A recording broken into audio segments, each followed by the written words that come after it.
Bismillahirrahmanirrahim.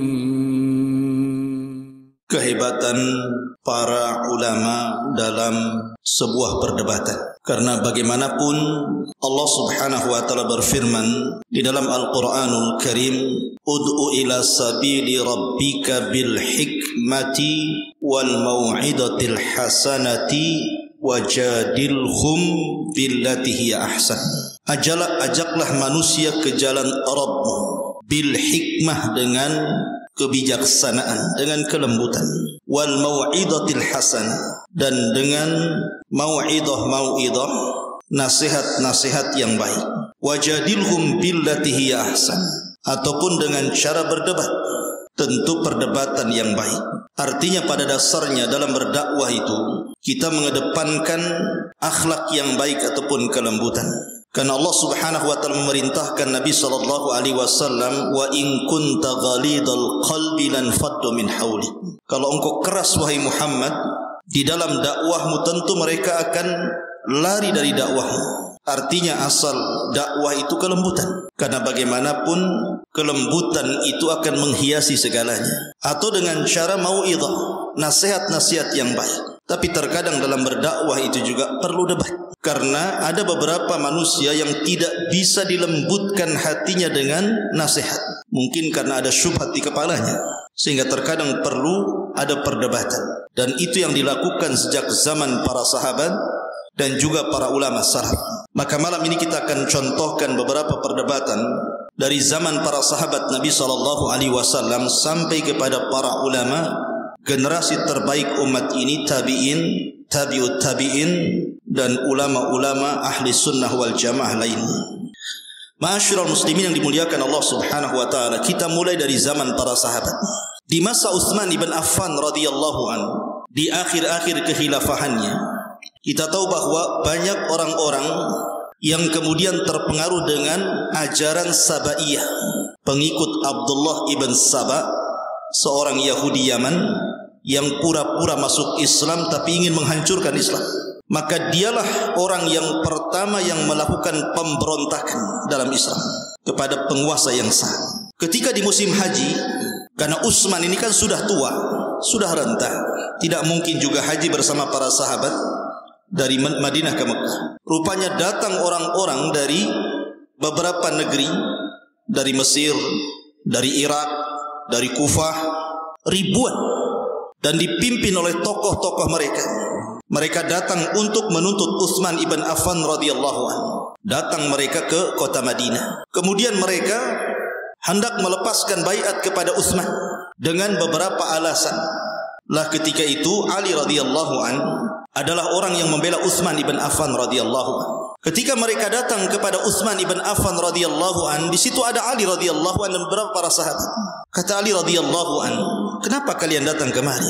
Dan kenapa kalian tidak suka dengan kekuasaan Utsman ibn Affan radhiyallahu anhu?" Maka orang-orang ini, orang-orang Sabaiyah ini mengatakan, karena ada 5 perkara. Kata Ali radhiyallahu anhu, sebutkan 5 perkara itu. Di sini mulai perdebatannya. Yang pertama, Utsman ibn Affan radhiyallahu anhu ketika haji, dia tidak mengqasar salat. Padahal perjalanan Madinah dan Mekah itu adalah perjalanan safar. Dan sunnah mengatakan bahwa safar itu ada rukhsah qasar. Tapi Utsman tidak melakukan qasar di Mina, malah dia menyempurnakan salatnya. Berarti dia menyelisih sunnah Nabi. Kemudian kata Ali, yang kedua apa? Yang kedua, Utsman ibn Affan radhiyallahu an memiliki peternakan unta. Dia gemukkan unta-unta itu, kemudian unta-unta itu untuk kepentingan dia dan keluarganya. Padahal unta-unta itu milik kaum muslimin. Mungkin bahasa kita, Utsman korupsi. Kemudian yang ketiga kata Ali, apalagi? Maka mereka mengatakan Utsman ibn Affan telah membakar Al-Quran. Lihat bagaimana seseorang bisa membakar Al-Quran. Harusnya Quran itu dimuliakan, bukan dibakar. Kemudian kata Ali radhiyallahu an, yang keempat apa? Yang keempat, Utsman memerintahkan gubernur-gubernur di daerah-daerah semua dari kerabatnya, dan ini nepotisme. Kemudian kata Ali radhiyallahu an, lalu yang terakhir apa? Yang terakhir, Utsman ibn Affan radhiyallahu an telah menjadikan para pemimpin di bawahnya sigharus sahabah, sahabat-sahabat pemula. Kan banyak sahabat-sahabat senior. Kata Ali radhiyallahu an, ada lagi? Tidak ada lagi. Dari sini Ali mulai menjawab. Kata Ali radhiyallahu an, baik, saya akan jawab. Adapun Utsman radhiyallahu an, dia tidak mengqasar salat karena Utsman itu memiliki istri di Mekah dan punya rumah di situ. Artinya bahwa Utsman itu dari Madinah ke Mekah dia pulang karena punya juga istri di situ, kan Utsman istrinya banyak. Berarti dia di situ dihukumi mukim, bukan safar. Wajar Utsman tidak mengqasar. Kemudian yang kedua, tuduhan kalian kepada Utsman bahwa Utsman menggemukkan unta-unta itu untuk kepentingannya, saya sebagai saksinya bahwa Utsman tidak ada tujuan untuk kepentingan dia dan keluarganya. Itu semua adalah infak bagi kaum muslimin. Kemudian yang ketiga, adapun Utsman membakar mushaf, membakar Quran. Utsman itu membakar mushaf qiraah yang syadzah, qiraah yang tidak masyhur. Karena di zaman Utsman bin Affan radhiyallahu an terjadi pengumpulan mushaf. Kan sahabat Nabi SAW itu ada yang memang ditunjuk oleh Rasul sebagai sekretarisnya, setiap turun wahyu dicatat. Ada juga sahabat itu yang mencatat sendiri-sendiri di rumahnya. Sehingga terkadang antara catatan satu sahabat dengan yang lainnya itu terkadang ada perbedaan lafaz. Contoh umpamanya, lafaz innallaha sami'un alim. Dalam catatan sahabat yang lain, innallaha huwas sami'ul alim. Ada huanya. La Utsman ini, dia mengumpulkan qiraah yang tidak masyhur. Dari catatan-catatan semua para sahabat dikumpulkan. Kemudian yang tidak masyhur itu dibakar. Kemudian ditetapkan yang satu saja supaya tidak terjadi perselisihan kaum muslimin. Maka jadilah mushaf Utsmani. Dan itu tujuannya baik. Adapun kemudian Utsman ibn Affan radhiyallahu an nepotisme. Dia menjadikan kerabat-kerabatnya menjadi pemimpin. Bukankah Nabi SAW juga sama? Yang menjadi pemimpin di zaman Rasul hanyalah orang-orang Quraisy. Dan seluruh khulafaur rasyidin juga semua dari Quraisy. Abu Bakar dari Quraisy, Umar dari Quraisy, Utsman dari Quraisy, Ali dari Quraisy gitu. Tidak ada orang muhajirin. Semua orang, enggak ada orang Ansor, semua orang muhajirin. Lalu apa salahnya? Adapun kemudian Utsman, dia menjadikan para pemimpin di bawahnya sigharus sahabat, sahabat-sahabat pemula, bukan sahabat-sahabat senior. Rasul juga pernah melakukannya. Nabi SAW pernah memerintahkan Usamah bin Zaid yang ketika itu usianya di bawah 20 tahun untuk memimpin perang di akhir hayat Rasul untuk melawan orang-orang Romawi. Sementara pasukannya Abu Bakar, Umar, Utsman, Ali dan sahabat-sahabat besar. Lalu apa salahnya? Dari sini kemudian mereka tidak bisa bicara. Kemudian mereka pergi. Walaupun kemudian akhirnya Abdullah bin Sabah membuat siasat, dibuatnya surat kaleng, bahwa surat itu berisi kalau seandainya anak-anak muda ini balik ke Mesir, balik ke Irak, balik ke Kufah, bunuh mereka. Padahal surat itu surat palsu. Akhirnya kemudian mereka daripada pulang mati, balik lagi ke Madinah. Dari situlah terjadi tragedi pembunuhan Utsman. Tapi lihat bagaimana Ali berdebat melawan mereka. Dan mereka tidak bisa bicara. Ini satu kisah. Kemudian perdebatan yang lain, perdebatan Abdullah ibn Abbas radhiyallahu anhuma dengan Khawarij. Jadi ketika Ali radhiyallahu an berperang melawan Muawiyah, karena Muawiyah ketika itu enggan berbaiat kepada Ali, alasannya karena Muawiyah meminta para pembunuh Utsman itu ditangkap dan diadili. Setelah ditangkap dan diadili baru kami berbaiat. Tetapi Ali radhiyallahu an beristihad lain dan mengatakan tidak bisa. Baiat dulu saya, kita kumpulkan kekuatan, karena di belakang para pemberontak itu kabilah besar. Akhirnya tidak sepaham antara Ali dan Muawiyah. Terjadilah peperangan antara kubu Ali Madinah dan kubu Muawiyah yang ada di Syam, yang disebut dalam sejarah sebagai perang Siffin. Lah ketika kemudian perang itu banyak para sahabat meninggal. Tapi dari orang-orang yang meninggal itu, dari sini tampak bahwa kebenaran ada di pihak Ali, bukan di pihak Muawiyah. Ketika terbunuhnya Ammar ibn Yasir. Kenapa Ammar ibn Yasir menjadi patokan bahwa kebenaran ada di pihak Ali bukan di pihak Muawiyah? Karena Rasul pernah bersabda kepada Ammar ibn Yasir, ketika membangun Masjid Nabawi, orang-orang bawa satu bata, dia bawa banyak bata karena kuat tenaganya. Maka Rasul memuji Ammar, tetapi Rasul mengatakan, ya Ammar sataqtuluka fi'atun baghiyah. Wahai Ammar, meninggalmu itu kau akan dibunuh oleh para pemberontak. Maka benar, rupanya Ammar meninggal pada perang Siffin. Dan Ammar di kubu Ali bukan di kubu Muawiyah. Dari sini menunjukkan bahwa Ali adalah khalifah yang sah dan Muawiyah sebagai pemberontaknya. Dari sini kebenaran di atas Ali. Akan tetapi ketika di tengah-tengah perang ini terjadi gencatan senjata, karena terlampau banyak korban di antara banyak para sahabat Nabi SAW, maka dihentikan peperangan. Semua mengacungkan Al-Quran. Lah ketika itu Ali radhiyallahu an mengutus seseorang, sebagaimana kemudian Muawiyah juga mengutus seseorang untuk berunding. Di antara utusan itu adalah utusan Amr ibn As radhiyallahu an dan juga Abu Musa al-Ash'ari. Amr bin As diutus oleh Muawiyah bin Abi Sufyan, kemudian Abu Musa al-Ash'ari diutus oleh Ali radhiyallahu an. Suruh berdamai dua orang ini. Kira-kira solusinya gimana supaya jangan perang? Maka terjadilah bulir-bulir kesepakatan. Akhirnya terjadi perdamaian. Ali pun dengan pasukannya pulang ke Kufah, karena ketika itu ibu kota dipindah dari Madinah ke Kufah. Di tengah jalan, rupanya pasukan Ali sebanyak 6.000 pasukan keluar dari kubu Ali. Tidak setuju dengan perundingan antara Abu Musa dan Amr bin As itu. Marah mereka. Yang 6.000 pasukan ini, yang belakangan disebutkan oleh ahli sejarah menjadi cikal bakal kelompok Khawarij. Akhirnya mereka pun nyasar ke sebuah daerah, bermukimlah di sebuah tempat di Kufah namanya Harurah. Lah melihat itu bahwa pasukan Ali terpecah di sini, Abdullah bin Abbas radhiyallahu anhuma meminta kepada Ali radhiyallahu an untuk diizinkan mendebat mereka. Tapi Ali radhiyallahu an ketika itu melarang, karena tahu bahwa ya kalau selamat, kalau enggak bisa saja Abdullah bin Abbas akan dibunuh oleh mereka. Tapi Abdullah bin Abbas meyakinkan Ali bahwa dia akan selamat. Berangkatlah Abdullah bin Abbas radhiyallahu anhuma dengan pakaian yang sangat indah, dengan pakaian yang sangat indah dari Khullatul Yaman. Tujuannya Abdullah bin Abbas sebenarnya ingin merendahkan orang-orang Khawarij itu. Maknanya bahwa mereka sendiri tidak paham agama, bahkan soal baju saja mereka tidak paham, apalagi soal agama gitu maksudnya. Maka dia menggunakan pakaian yang paling bagus dipakai, dia sisir, dia kasih wangi-wangi, kemudian dia berangkat menuju orang-orang Khawarij yang keluar dari pasukan Ali itu. Ketika sampai di tengah-tengah orang Khawarij merendahkan Abdullah ibn Abbas dan mengatakan, "Ya subhanallah, pakaian apa yang kau pakai?" Karena kebiasaan orang-orang Khawarij itu zuhud, istilah mereka, pakaian seadanya gitu kan. Mereka tidak paham makna zuhud. Jadi kalau zuhud itu izinnya pakai compang-camping, janganlah pakai yang bagus-bagus gitu kan. Mereka merendahkan Abdullah ibn Abbas radhiyallahu anhu.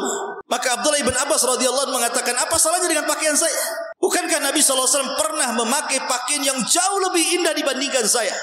Kemudian Nabi SAW membacakan ayat, "Qul man harrama zinatallah li ibadihi wat thayyibatu min rizqi." Bukankah Allah berfirman, siapa yang mengharamkan perhiasan Allah bagi hambanya dan kebaikan dari rezekinya? Nabi SAW pernah memakai pakaian yang jauh lebih indah dibandingkan saya. Maknanya bahwa soal urusan pakaian saja mereka tidak paham. Kemudian kata Abdullah bin Abbas, "Apa masalah kalian sehingga keluar dari baiat kalian kepada Ali radhiyallahu anhu? Kenapa kalian keluar dari barisan Ali?" Kemudian menyempil di daerah sini. Akhirnya satu di antara pimpinan mereka mengatakan, karena 3 perkara. Apa itu 3 perkara itu? Mereka mengatakan, 1, Ali radhiyallahu anhu melibatkan kami dalam perang melawan Muawiyah bin Abi Sufyan. Ketika kami sudah semangat berperang, tiba-tiba perang berhenti. Kemudian Ali mengutus hukum dengan cara mengutus seseorang. Dia tidak menegakkan hukum Allah. Kenapa Ali radhiyallahu an dalam urusan besar meletakkan seseorang untuk memutuskan hukum ini? Padahal hukum itu milik Allah. La hukma illallah. Tidak ada hukum kecuali hukum Allah. Wa man lam yahkum bima anzalallah faulaika humul kafirun. Barang siapa yang tidak berhukum dengan hukum Allah, kafir dia katanya. Oh, gara-gara itu. Ya. Yang kedua apa? Yang kedua, kenapa kita berhenti perang? Kenapa tidak dilanjutkan sampai siapa yang kalah, siapa yang menang? Kemudian ketika kita sudah hampir mengalahkan mereka, tiba-tiba Ali melarang kami untuk menawan tentara Muawiyah. Tidak boleh mengambil harta ghanimahnya. Ini maksudnya apa? Kalau seandainya orang-orang Muawiyah itu adalah orang kafir, harusnya halal harta rampasan perangnya dan halal orangnya untuk ditawan. Kalau seandainya mereka muslim, kenapa Ali ngajak kami perang? Kenapa kita memerangi orang sesama muslim? Oh, ini subhat yang kedua. Lalu yang ketiga? Yang ketiga, Ali menghapus dalam perjanjian antara dia dan Muawiyah, dia tidak mau disebut Amirul Mukminin. Kalau dia tidak mau disebut Amirul Mukminin, berarti dia Amirul Kafirin. Kalau dia tidak mau disebut pemimpin kaum muslimin, berarti dia pemimpin orang kafir. Cuma 2 mukmin kafir saja. Oh, ini kan dahsyat ini. Kata Abdullah bin Abbas radhiyallahu anhu, baik, saya akan jawab. Adapun kenapa Ali radhiyallahu anhu mengutus seseorang untuk bernamai antara Abu Musa al-Ash'ari dalam satu pihak dan di pihak lain Amr bin As? Bukankah Al-Quran mengatakan fab'athu hakaman min ahlihi wa hakaman min ahliha? Apabila suami istri bermasalah, kemudian keduanya tidak bisa berdamai, apa yang dilakukan? Utuslah satu utusan dari keluarga laki-laki dan utuslah satu utusan dari keluarga perempuan, biar utusan itu yang berdamai. Karena Ali dan Muawiyah tidak bisa didamaikan, perang terus, maka dibuat utusan. Apa salahnya? Quran menganjurkan seperti itu. Yang kedua, kalau kalian mengatakan bahwa kenapa kami tidak boleh menahan tawanan mereka, sekarang saya tanya, Aisyah radhiyallahu anha ummul mukminin, dia membela siapa? Dia membela Muawiyah, membela Utsman, kematian Utsman. Dia di kubu Muawiyah. Apakah kalau seandainya Aisyah radhiyallahu anha kalian tangkap kemudian kalian tawan, bagaimana mungkin kalian menawan istri Nabi sallallahu alaihi wasallam? Di mana marwahnya? Adapun kemudian Ali radhiyallahu anhu menghapus nama Amirul Mukminin, Rasul pun pernah menghapus nama Nabiyuhu wa Rasuluhu. Titel kenabian dan kerasulannya pernah dihapus dalam perjanjian Hudaybiyah. Rasul hanya mengatakan Muhammad bin Abdullah dan tidak disebut Rasuluhu wa Nabiyuhu, Rasulnya dan Nabinya. Tidak disebut titelnya. Dari sini, dari 6.000 orang yang keluar dari pasukan Ali akhirnya kembali. Beberapa ribu dan yang tersisa beberapa ribu saja yang kemudian diperangi Ali radhiyallahu anhu dan diberantasnya. Terjadi perdebatan, akhirnya menghasilkan buah banyak orang yang kembali kepada pasukan Ali. Ini kisah yang kedua, perdebatan di zaman para sahabat. Kemudian juga kejadian di masa Abdullah bin Mas'ud radhiyallahu anhu.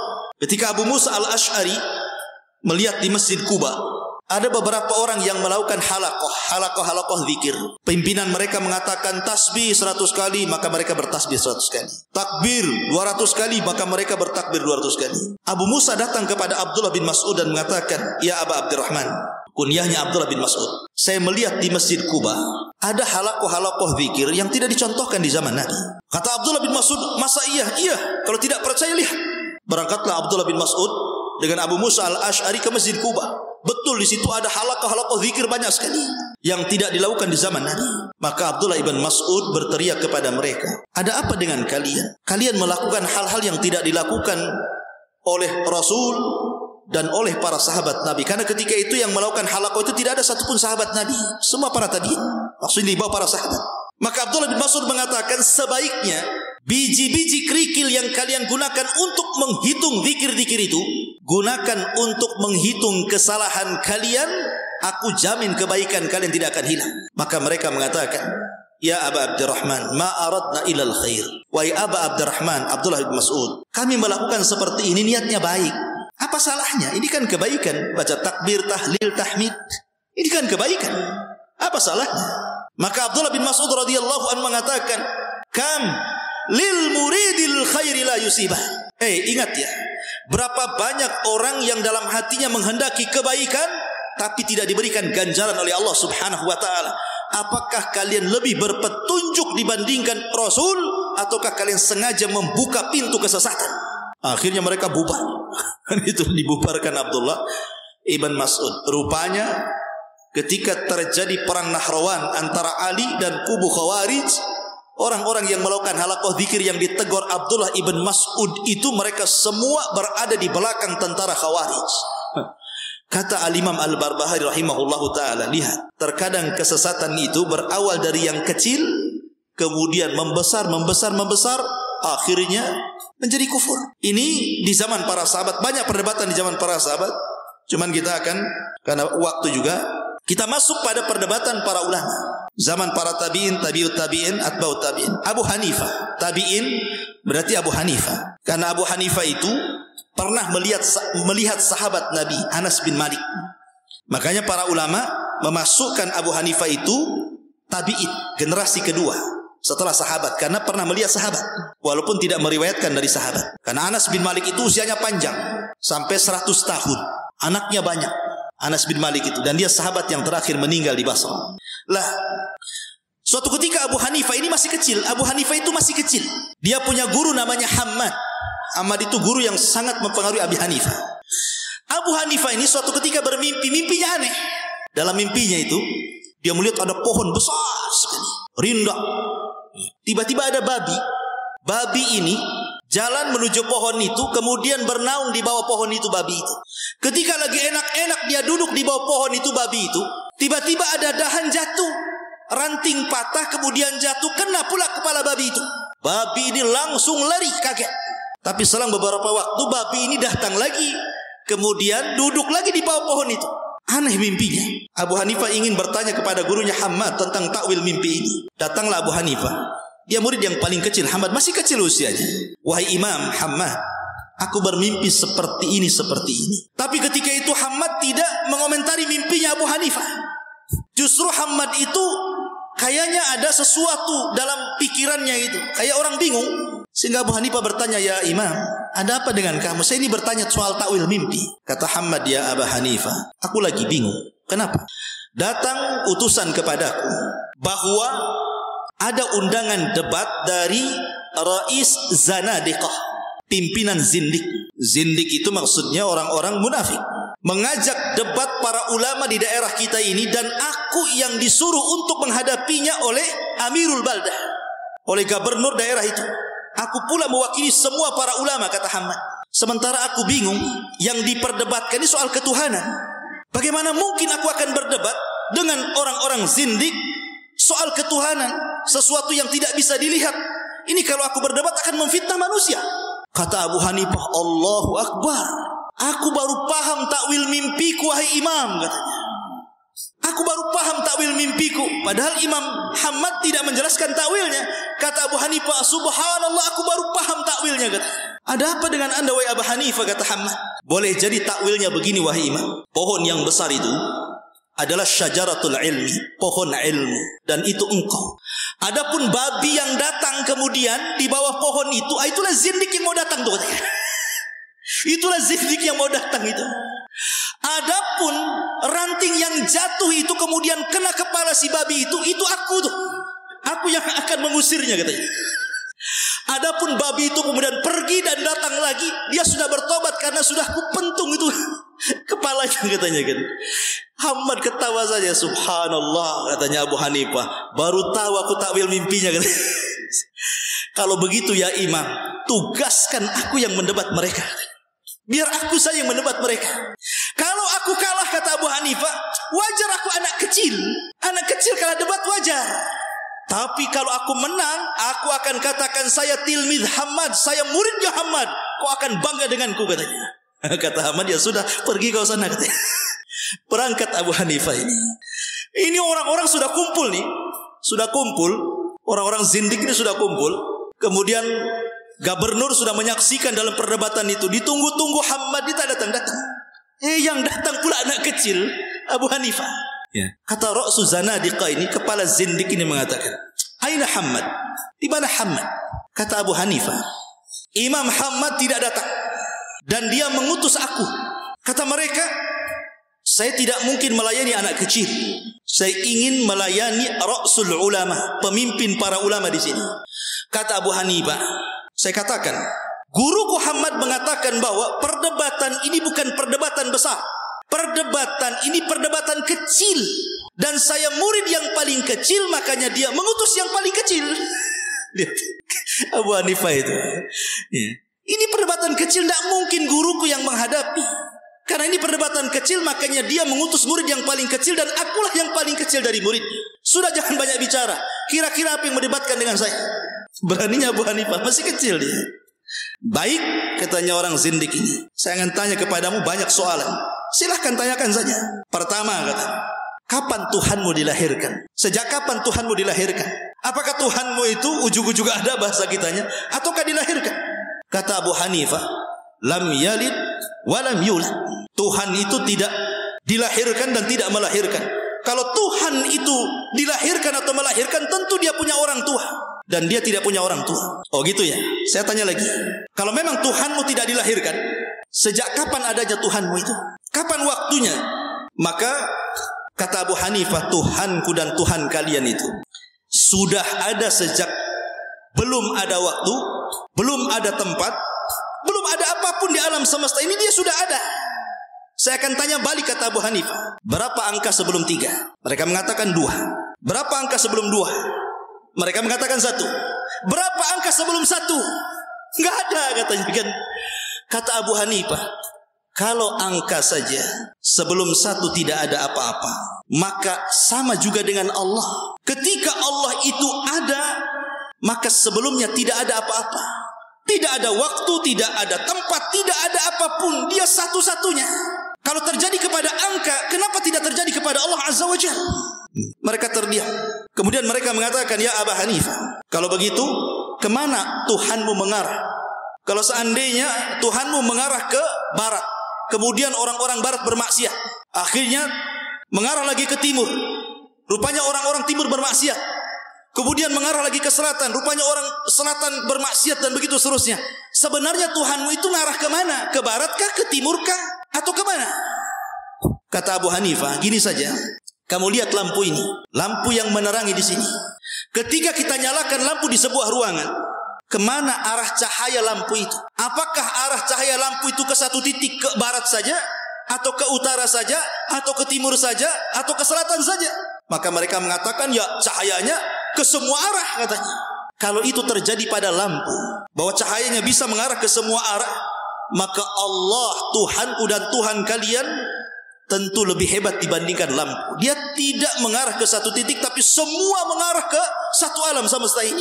Setelah itu mereka bertanya lagi, ya Abu Hanifah, kalau begitu siflana rabbah, coba sifatkan Tuhanmu kepada kami. Apakah dia padat seperti batu? Apakah dia cair seperti air? Ataukah dia melayang seperti asap? Tuhanmu itu seperti apa, katanya? Kata Abu Hanifah, pernah enggak kau duduk di samping orang sakit? Pernah. Pernahkah kau melihat orang sakit sampai mati? Pernah.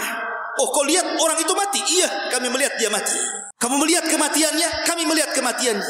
Orang hidup itu karena ruh, dan orang mati karena ruhnya hilang. Berarti kalian melihat ruh ya? Berarti kalian melihat ruh ya?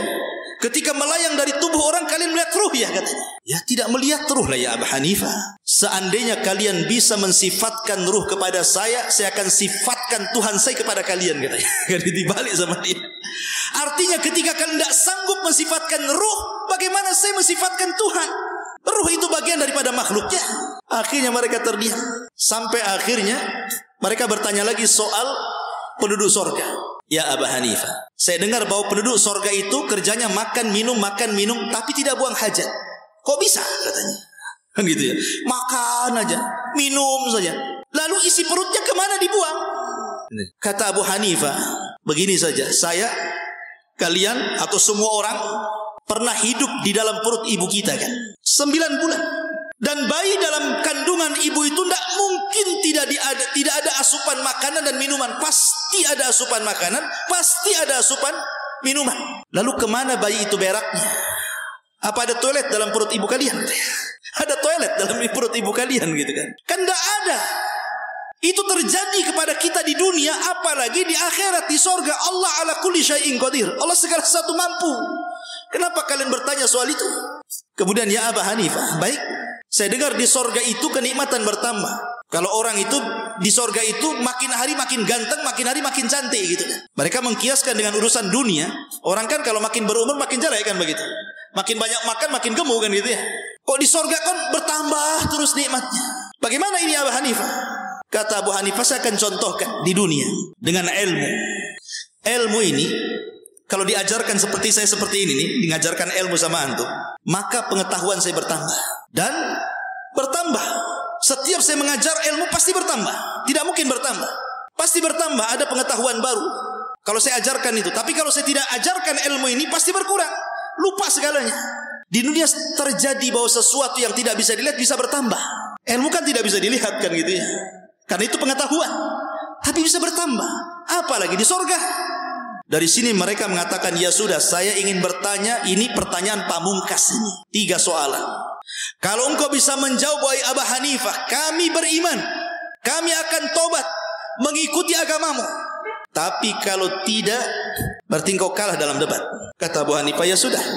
Apa 3 soalan itu? 1. Kamu katakan Tuhanmu tidak dilahirkan. Tuhanmu sudah ada sejak sebelum segala sesuatu ada. Macam-macam. Sekarang tunjukkan kepadaku bagaimana cara melihat Tuhanmu. Satu. Yang kedua, Tuhanmu telah menciptakan iblis atau jin dari api. Kemudian dia bermaksiat kepada Allah, akhirnya dia dimasukkan ke dalam neraka. Dan neraka itu api. Macam mana api diazab dengan api? Apa yang akan dirasakan? Harusnya sesuatu yang tercipta dari api diazab dengan air lah, supaya dia padam kan gitu. Kemudian yang ketiga, saya dengar bahwa segala sesuatu itu terjadi karena takdir Allah. Ya, kata Abu Hanifah. Lalu apa manfaatnya pahala dan dosa kalau semua sudah ditakdirkan? Contoh kita ngaji ini sudah ditakdirkan. Lalu apa kemudian kaitan dengan pahala dan dosa? Kalau kita sholat sudah ditakdirkan, ngapain kita mencari pahala? Memang takdirnya sudah sholat kan itu. Kalau seseorang maksiat, memang takdirnya dia maksiat. Apa urusan dengan pahala dan dosa gitu maksudnya? Kata Abu Hanifah, oh, kalau untuk 3 pertanyaan ini tidak bisa kujawab dengan lisan katanya. Ini harus dijawab dengan perbuatan. Terserah engkaulah Abu Hanifah, mau dengan lisan, mau dengan perbuatan, yang penting jawab 3 soalan ini. Kata Abu Hanifah, dia izin kepada Amirul Baldah itu, kepada gubernur. Maaf Pak Gubernur, ada enggak bejana yang terbuat dari tanah? Oh ada, datangkan kemari. Ada mangkok dari tanah, diisi air. Bangkitlah Abu Hanifah, ini anak-anak, mendekati pemimpin zindik ini, lo dikepruk kepalanya sama itu. Dia ambil bejana, pas dekat dipukul kepalanya, buak gitu kan. Keluar darahnya. Jadi pemimpin zindik ini mengatakan kepada Amir, ya Amir, lihat kelakuan Abu Hanifah. Dia tidak menjawab, malah menyakiti saya kata. Hukum dia wahai Amir katanya. Kata Amir, ya Abu Hanifah, kenapa kau tak jawab? Kenapa kau menyakiti orang? Kata Abu Hanifah, begitu jawabannya. Itu jawabannya. Amir makin bingung, semua orang bingung. Apa maksud wahai Abu Hanifah? Orang itu sampai menjerit dan berdarah. Kata Abu Hanifah, begini Amir, dia mengatakan bahwa saya disuruh mensifatkan Tuhan. Bagaimana cara melihat Tuhan? Ya Tuhan tidak bisa dilihat. Saya ingin tanya kepada anda wahai ra'su zanadiqah, kamu waktu saya kepruk kepalamu itu sakit atau tidak? Sakitlah, mau dikepruk ya sakit. Pukul ya sakit kan gitu ya. Saya tanya sama kamu, coba sifatkan sakitmu seperti apa? Sakitmu itu bentuknya kayak apa? Kotakkah, segitiga kah, segi 4 kah? Seperti apa sakitmu itu? Kau kan hanya bisa merasakan saja sakit, tetapi kamu tidak bisa menggambarkan bentuk sakitnya kayak apa. Sama dengan Tuhanku. Kita tidak bisa melihat Tuhan kita, tapi kita bisa merasakan keberadaannya. Satu. Yang kedua, bukankah kita tercipta dari tanah? Yang saya pukulkan kepalamu itu tanah, bukan besi. Katanya kalau seandainya setan terbuat dari api, diazab dengan api, tidak merasakan apapun. Kenapa kau kesakitan? Harusnya kau diam saja lah kan begitu. Kan sama-sama dari tanah katanya kan itu. Kemudian yang ketiga, bukankah ketika aku pukul kepalamu kau menjerit tadi? Ini semua takdir Allah kan? Sudah ditulis Lauhil Mahfuz kan? Iya, sudah ditulis Lauhil Mahfuz, kata pemimpin zindik. Lalu kenapa kau teriak sama raja minta tolong? Kan gitu. Harusnya kau diam saja karena sudah ditulis. Kenapa kau minta sama raja supaya menghukum aku? Menunjukkan bahwa dalam takdir itu bukan berarti semata-mata menyandarkan kepada takdir, tapi di situ juga ada pahala dan dosa. Ada pahala walaupun sudah ditakdirkan, tetap aja kita sholat, kita menjauh maksiat, kita cari pahala, menghindari dosa. Dari situ terdiamlah orang ini. Akhirnya kemudian mencium kening Abu Hanifah, dan mereka pun sadar itu takwilan tadi, takwilan mimpi Abu Hanifah. Ini perdebatan terjadi antara Abu Hanifah dengan Zanadi. Kemudian juga Abu Hanifah pernah berdebat dengan orang Khawarij. Bayangkan orang Khawarij ini, mereka mengkafirkan para pelaku dosa besar karena kaidah mereka begitu. Siapapun yang melakukan perbuatan dosa besar kafir di dunia, kalau mati masuk neraka dan kekal di dalamnya. Itu keyakinan Khawarij. Keyakinan ahli sunnah tidak. Orang yang melakukan dosa besar menurut ahli sunnah itu, dia tidak kafir. Dia tetap mukmin, tetapi naqisul iman, imannya kurang. Karena iman itu terkadang bertambah dengan taat, terkadang kurang karena maksiat. Contohnya orang minum khamr, itu kan dosa besar. Orang Khawarij mengatakan peminum khamr itu kafir. Tapi kita ahli sunnah mengatakan tidak kafir. Tetap dia mukmin tapi lagi kurang imannya, karena dia maksiat. Jadi suatu ketika di masjid Kufah itu ada 2 jenazah. Jenazah seorang muslim, satunya muslimah. Yang satunya si muslim ini mati karena minum khamr, overdosis, Mungkin yang diminum oplosan mati dia. Yang satunya seorang wanita berzina kemudian hamil saat melahirkan mati. Abu Hanifah datang ingin menyolatkan dua jenazah ini. Dihadang sama orang Khawarij berdua sambil mengacungkan pedang dan mengatakan, ya Abu Hanifah, hendak kemana kau pergi? Saya ingin menyolati dua orang muslim dan muslimah itu. Yang satu minum khamar mati, yang satu berzina hamil kemudian mati. Kata orang Khawarij ini, ya Abu Hanifah, saya ingin tanya sebelum kau masuk ke masjid, bagaimana hukum keduanya? Kalau kau katakan keduanya kafir, kau di atas manhaj kami, kau selamat. Tapi kalau seandainya kau katakan keduanya mukmin, lepas lehermu dengan pedang kami. Kata Abu Hanifah, saya jawab boleh? Boleh. Kata Abu Hanifah, itu jenazah berdua itu orang Yahudi ya? Bukan. Dia muslim, tapi dia mati dalam kondisi minum khamar, yang satunya berzina. Oh, berarti bukan orang Yahudi? Bukan. Kalau gitu dia Nasrani. Bukan, dia muslim, tapi dia mati minum khamar sama berzina. Oh, berarti bukan Nasrani? Bukan. Kalau begitu dia Yahudi. Dia Majusi. Bukan Majusi, dia muslim. Mati meninggal karena minum khamar sama berzina. Lah kalau kalian mengatakan muslim, selesailah kan gitu. Kalian mengatakan muslim. Dari situ geleng-geleng orang ini. Saya tidak menghukumi dia muslim, kalian sendiri yang mengatakan muslim. Saya tanya Yahudi, kalian bukan. Saya tanya Nasrani, kalian katakan bukan. Saya tanya Majusi, kalian katakan bukan. Justru kalian mengatakan muslim. Ya sudah selesai, berarti dia muslim. Biarkan saya sholat sama dia. Saya sholati dia katanya kan. Masyarul muslimin yang muliakan Allah Azza wa Jalla. Oke, saya ingin tanya lagi. Kalau keduanya mati Abu Hanifah, kemana mereka pergi? Ke surga kah, ke neraka kah?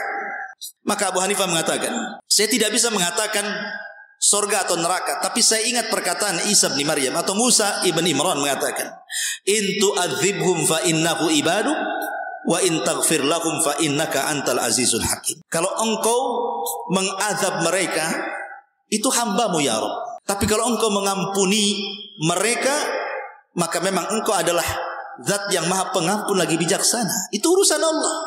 Saya tidak bisa menghukumi masuk surga atau masuk neraka katanya kan. Masyarul muslimin, ini perdebatan Abu Hanifah yang kedua. Kemudian perdebatan yang ketiga, Abu Hanifah ini pernah berdebat dengan Muhammad Al-Baqir. Muhammad Al-Baqir ini ulama ahli sunnah juga. Ulama ahli sunnah, keturunan Nabi SAW, sangat disanjung oleh Syiah. Syiah itu mereka sangat menyanjung Muhammad Al-Baqir karena salah satu cicit Nabi SAW. Padahal Muhammad Al-Baqir itu ulama ahli sunnah. Dia tinggal di Madinah. Tapi orang Syiah sangat mengagungkan Muhammad Al-Baqir. Nah, suatu ketika Muhammad Al-Baqir ini mendengar bahwa Abu Hanifah ini mendahulukan akal dibandingkan hadis Nabi SAW. Karena tadi kecerdasannya kan sudah tahu kita bagaimana cerdasnya beliau menggunakan akal dia untuk membantah orang maksudnya. Jadi suatu ketika Abu Hanifah ini haji ke Mekah, pulang haji, kemudian mampir di Madinah. Pas pula dia berjumpa dengan Muhammad Al-Baqir. Kata Muhammad Al-Baqir, saya ingin berjumpa dengan Abu Hanifah, ingin tabayun. Datangkan Abu Hanifah kemari. Maka datanglah Abu Hanifah ke rumah Muhammad Al-Baqir, alim ulama Madinah. Kemudian disediakan kursi. Kemudian Abu Hanifah rahimahullahu ta'ala ditanya oleh Muhammad Al-Baqir, ya Abu Hanifah, aku mendengar engkau mengagungkan akalmu dan menghina hadis-hadis kakekku, maksudnya Nabi SAW. Abu Hanifah, saya tidak pernah menghina hadis-hadis kakek, dan saya tidak pernah mengagungkan akal dibandingkan hadis Nabi SAW. Kata Muhammad Al-Baqir, tapi itu yang sampai kepadaku. Sekarang buktikan kalau engkau itu tidak menghina hadis-hadis dan tidak membesarkan akalmu. Sini kau duduk. Maka Abu Hanifah langsung datang ke hadapan Muhammad Al-Baqir, tapi tidak mau duduk di kursi. Dia duduk di bawah. Jadi Muhammad Al-Baqir kayak saya gini duduk di kursi, Abu Hanifah duduk di situ sambil wajahnya memandang Muhammad Al-Baqir. Kata Muhammad Al-Baqir, aku sudah sediakan kursi, kau harusnya duduk di sana. Kenapa kau duduk di sini? Kata Abu Hanifah, inilah kedudukanku dengan dirimu sebagaimana kedudukan sahabat Rasul dengan Nabi SAW. Dari sini saya sebenarnya Abu Hanifah ingin mengatakan, kalau aku menghargai ahlul bait, mana mungkin aku menghina hadis Nabi? Begitu. Jadi awal saja sebenarnya sudah masuk dalam perdebatan itu.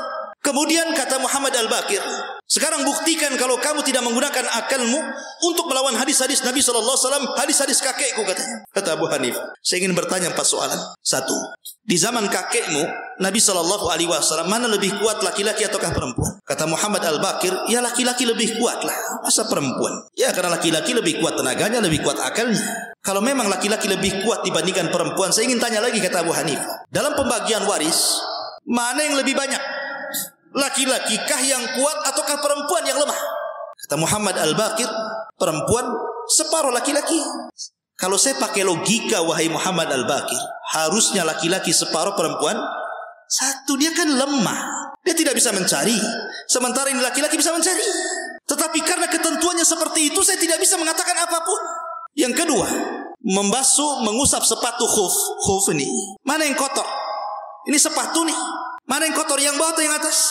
Yang kotor, karena yang menginjak itu yang bawah. Tentu yang kotor yang bawah, yang bersih yang atas. Saya mengusap saya memfatwakan bahwa sepatu itu diusap atasnya bukan bawahnya.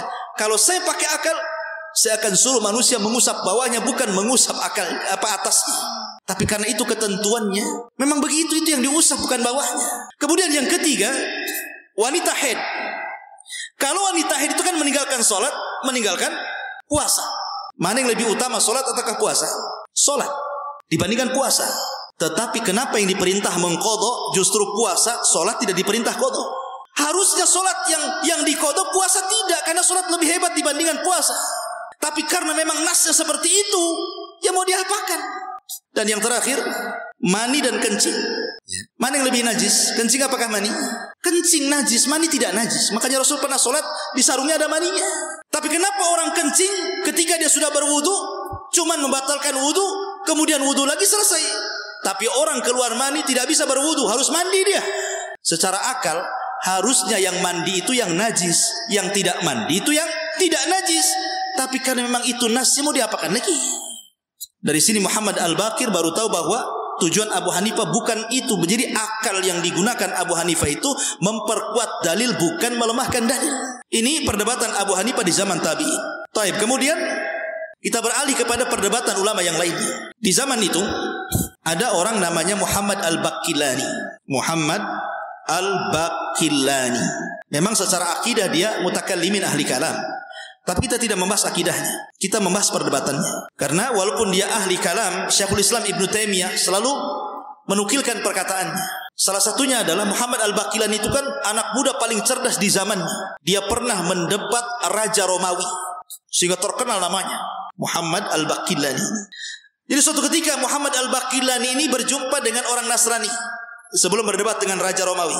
Kata orang Nasrani, "Ya Baqillani, saya ini heran dengan agamamu Islam itu. Kenapa fanatik sekali? Wanita-wanita kalian tidak boleh dinikahkan dengan wanita kami Nasrani ataupun laki-laki Yahudi. Tetapi wanita-wanita kami Nasrani atau wanita-wanita Yahudi boleh pula menikah dengan laki-laki kalian." Enak sekali itu bahasanya gitu. Kalau pernikahan laki-lakinya Muslim, perempuannya Yahudi dan Nasrani boleh. Tapi kalau perempuannya Islam, laki-lakinya Yahudi dan Nasrani tidak boleh. Itu ketentuan Islam. Jadi mereka mengatakan orang Nasrani ini kepada Baqillani, "Fanatik sekali dirimu itu sama agamamu. Bagaimana mungkin perempuan kalian tidak boleh nikah dengan laki-laki Nasrani ataupun laki-laki Yahudi, sementara wanita-wanita kami boleh menikah dengan kalian?" Jawaban Baqillani, "Ya, karena kami umat Islam mengakui nabi kalian. Nabinya orang Nasrani Isa bin Maryam kami beriman. Nabinya orang Yahudi Musa ibn Imran kami beriman. Tetapi kalian hanya beriman dengan nabinya orang Yahudi dan nabi kalian sendiri, tapi kalian tidak beriman dengan nabi kami. Coba kalian beriman dengan nabi kami nikahkan juga anak wanita kami dengan kalian gitu." Kalian tidak akan beriman masalahnya. Jadi jawabannya pakai logika kan, masuk juga di situ. Jadi suatu ketika Raja Romawi ini ingin berdebat dengan ulama Islam. Raja Nasrani ini sudah mengumpulkan rahib-rahibnya, pendeta-pendetanya di kerajaannya. Dia ingin meminta mana di antara ulama Islam yang cerdas berdebat dengan pendeta-pendeta kerajaan. Jadi Raja Romawi mengutus ke semua daerah pakai surat. Siapa yang berani berdebat dengan rahib-rahib mereka? Maka orang-orang pun sepakat untuk mengutus Muhammad Al-Baqillani. Lah Raja Romawi ini bersiasat dengan rahib-rahibnya. Kalau Baqillani datang ke istana, suruh dia sujud kepada. Bagaimana caranya? Kalau dia suruh sujud mungkin tidak mau. Kita buat siasat. Caranya pintu gerbang istana jangan dibuka, tapi dilubangi di bawah. Biar dia masuk kepalanya dulu, sambil merangkak, nanti raja akan berdiri di hadapannya. Datang saja sudah menghinakan dirinya. Datanglah Baqilani ke pintu kerajaan ini. Bingung, nggak ada pintu, yang ada lubang di bawah. Tapi Imam Baqilani cerdas. Dia nggak mau kepalanya dulu masuk, kakinya dulu yang masuk. Kalau kepalanya dulu nanti sujud dia kan. Tapi kalau kakinya dulu kan nunggingi jadi kan. Kakinya dulu masuk. Pas muncul di lubang pantatnya dulu yang keluar. Subhanallah. Dari situ geleng-geleng Raja Romawi ini. Subhanallah. Dilihat cerdasnya Imam Baqilani. Masuk sudah membelakangi baru dia mutar. Ada raja rupanya. Ya. Pas dia masuk, raja kembali ke singgasananya. Rahib-rahib sudah nunggu tuh. Pertama yang disalami siapa? Rahib-rahibnya, pendeta-pendetanya. Bagaimana kok keadaan kalian? Bagaimana istri-istri kalian? Bagaimana anak-anak kalian sehat? Dan itu. Raja marah. Ya Baqilani, kamu sudah tahu rahib tidak menikah. Rahib tidak punya anak, kok tanya pula istrinya, kok tanya pula anaknya. Kata Imam Baqilani, subhanallah katanya. Pura-pura Imam Baqilani, subhanallah katanya. Kalian, Tuhan kalian maksudnya Maryam bintu Imran melahirkan Isa. Isa ini anak siapa? Anak Maryam. Dan kalian mengatakan Maryam menikah dengan Tuhan. Artinya Maryam menikah dan punya anak. Kenapa rahib-rahib ini tak punya istri, tak punya anak katanya kan? Itu. Marah raja ini. Akhirnya raja ngasih tahu. Ya Baqilani, saya dengar Aisyah Ummul Mukminin, ibu kalian, istri Nabi SAW, Nabi kalian, berzina dengan Safwan ibn Mu'attil. Ingat dalam hadisatul ifki dalam Bukhari kan, Aisyah pernah difitnah berzina dengan sahabat namanya Safwan ibn Mu'attil. Jadi Raja Nasrani mengatakan, ya Baqilani, saya dengar ibumu, maksudnya Aisyah radhiyallahu anha, sudah berzina. Bagaimana pendapatmu? Kata Imam Baqilani, gini sajalah, saya akan membuat permisalan. Ada seorang wanita, yang satu punya anak tapi tak punya suami, yang satu tak ada anak tapi punya suami. Mana yang layak dituduh berzina? Ini wanita punya anak, nggak punya suami. Yang satu tak punya anak, punya suami. Kira-kira yang layak dituduh berzina siapa? Wanita yang punya anak tak punya suami. Anak siapa ini? Kan gitu ya. Yang ini wanita tak punya anak tapi punya suami. Mana buktinya kalau dia berzina? Sekarang ada dua wanita. Satu Aisyah ummuna, ibu kami. Satu Maryam, ibu kalian. Maryam punya anak Isa, tak ada suami. Aisyah ibu kami tak ada anak, suaminya Rasulullah. Kira-kira yang layak dituduh berzina itu siapa? Coba bayangkan. Siapa yang layak dituduh berzina? Maryam atau Aisyah? Katanya. Langsung terdiam. Tapi Imam Baqilani mengatakan, tapi saya tidak menuduh Maryam berzina. Dan saya tidak menuduh ummu kami Aisyah berzina. Keduanya dibersihkan Allah. Keduanya wanita suci. Gitu. Kemudian raja mengatakan, ya Baqilani, saya ingin tanya kamu, Nabi kamu pernah berperang? Maksudnya Rasulullah. Pernah. Dia pernah memimpin perang? Pernah. Bahkan dia paling depan. Taib. Dimenangkan dalam peperangannya? Iya, dimenangkan. Pernah kalah? Ya pernah juga katanya. Subhanallah. Heran kami. Masa Nabi perang kok kalah katanya. Masa Nabi perang kok kalah katanya. Kata Imam Baqilani, bagaimana dengan Isa? Masa Isa disalib katanya. Masa Isa kok disalib katanya. Kalau seandainya Nabi kemudian aib gara-gara dia kalah, kenapa pula Tuhan yang kalian anggap Tuhan, maksudnya Isa itu ada di tiang gantungan, ada disalib? Masa seorang Isa disalib katanya. Tetapi ikhwatu fiddin, ini hanya sekedar perdebatan. Bukan berarti Imam Baqilani mengejek Isa, tidak. Karena mereka yang memulai seperti itu. Makanya Baqilani menjawab seperti itu. Sampai akhirnya pertanyaan terakhir, saya dengar dahulu di zaman nabimu bulan pernah terbelah menjadi dua. Kata Imam Baqilani, ya betul, bulan pernah belah dua, dan itu disaksikan manusia. Kata Raja Romawi ini, bagaimana peristiwa besar terbelahnya bulan ada dalam Al-Quran kalian, iqtarabatis sa'wan syaqqal qamar, ketika dekat hari kiamat dan terbelah bulan. Sementara kejadian itu tidak ada dalam Taurat, tidak ada dalam Zabur, tidak ada dalam Injil. Bukankah kalian mengatakan bahwa ada kekerabatan antara nabi kalian dengan Isa, dengan Musa dan para nabi yang lainnya? Mereka satu ayah tapi berbeda ibu. Kenapa tidak dicantumkan dalam Taurat, Injil dan Zabur? Imam Baqilani malah menjawab balik, loh, kalau ada kekerabatan, kenapa pula tidak ditulis katanya? Harusnya kan ditulis kan itu. Dibalik pertanyaannya kan itu. Kalian mengatakan ada kekerabatan, kenapa tidak ditulis gitu. Jadi dibalik pertanyaannya sama Imam Baqillani. Dari sini menunjukkan apa? Lihat bagaimana para ulama dalam berdebat. Luar biasa akal mereka ketika mengeluarkan perdebatan melawan lawan debat. Dan banyak lagi seperti ketika Al-Adrami, muridnya Imam Ahmad, berdebat dengan Mu'tazilah Ahmad ibn Abi Du'ad masalah Al-Quran makhluk. Ahli sunnah mengatakan Al-Quran kalamullah, tetapi orang Mu'tazilah mengatakan Al-Quran makhluk. Maka dihadirkanlah Ahmad bin Abi Du'ad dengan muridnya Imam Ahmad yang namanya Al-Adrami itu. Kata Adrami kepada Ahmad bin Abi Du'ad, karena dia mengatakan Quran makhluk, saya ingin tanya kamu, apakah perkataan Al-Quran makhluk itu diketahui oleh Rasulullah, diketahui oleh Abu Bakar, Umar, Utsman dan Ali? Jawab. Kalau seandainya dia mengatakan diketahui, tentu akan ada susulan pertanyaan, mana dalilnya? Kalau seandainya tidak diketahui, berarti engkau lebih cerdas dibandingkan Rasul, Abu Bakar dan Umar, kan begitu ya. Jadi ini kan repot jawabannya. Awalnya dia mengatakan tidak diketahui, akhirnya kemudian dia mencabut kata-katanya, oh diketahui.